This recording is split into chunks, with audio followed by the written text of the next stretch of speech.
আর কদিন বাদে আগামী 22 জানুয়ারি অযোধ্যায় রাম মন্দির উদ্বোধন। তাই সাজো সাজো রব অযোধ্যায়।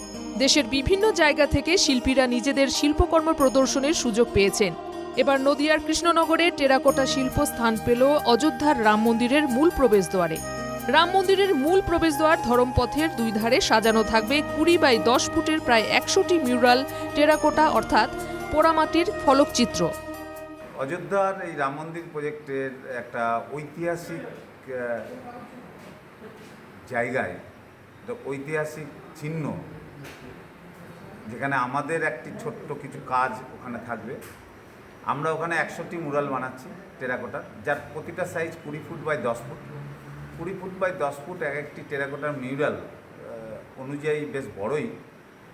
100টি আমরা বানাচ্ছি, টোটাল 200টা মিউরাল। মূল প্রবেশ যে রাস্তা, নাম ধরমপথ, সেই ধরমপথের দুধারে সাজানো হবে, পার্মানেন্টলি সাজানো হবে।